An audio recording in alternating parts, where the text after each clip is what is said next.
Everybody, it's Antoine here from World Stop Web. As I've been scanning social media over the past couple of weeks, I've noticed that there's this growing trend in the spiritual community and the occult mysticism voodoo community,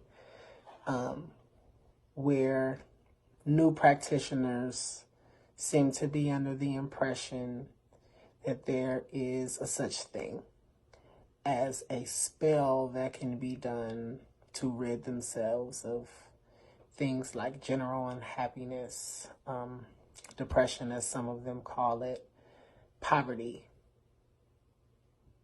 Okay, so, now here's the thing.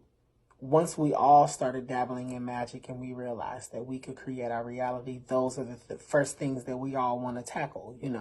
Your unhappiness with yourself or your environment. You want to will that away. You want to will away poverty and poverty consciousness. What you begin to realize, if you are a learned individual and you continue to take seriously at its core your spiritual pursuit and not necessarily the pursuit of power, and not even necessarily the pursuit of knowledge, because the pursuit of knowledge turns you into Umar. Okay, but I won't go any further than that.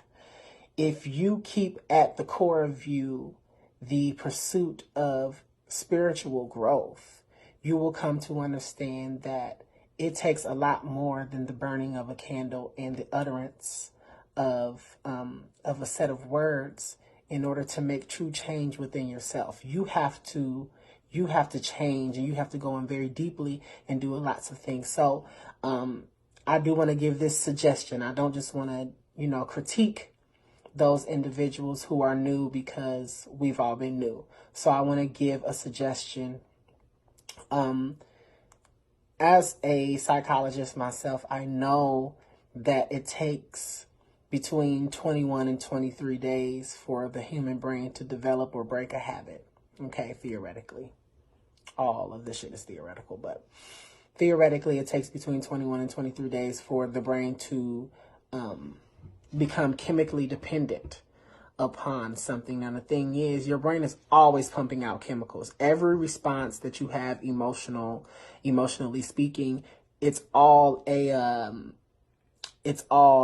like a mixture of these different chemicals, and it manifests itself as your temperament at that moment, as your emotional state at that moment. What you have to do is train yourself and your mind and your brain, consequently, as you have to train it to do what you want it to do, to feel how you want it to feel. Now, I know that sounds totally like, I seen a meme one time where it was like, my depressed ass, hey, I'm really sad, and then friend, oh, don't be sad, me, never thought about that. Like, okay, I know that it may seem like something that is a lot easier said than done, and it absolutely is. But at the end of the day, the fact of the matter is, your perception and environment are the things that form your mental state. Okay? So if you, being perfectly cognizant and sane, hopefully, if you go in and willfully control your perception about things, situations, yourself, and so on and so forth, you really can, in essence, trick your mind into happiness. Okay? That's not to say go and be a fucking psychopath, but it is to say, just don't be a sad ass bitch all the time.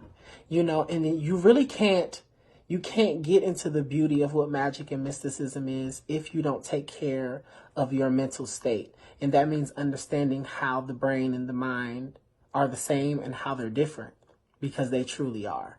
So if you can go in and do that level of mental alchemy with yourself, just remember that the rituals that involve changing yourself and your psychology are the longest, most drawn out rituals you'll ever fucking do. You won't be able to just say a word.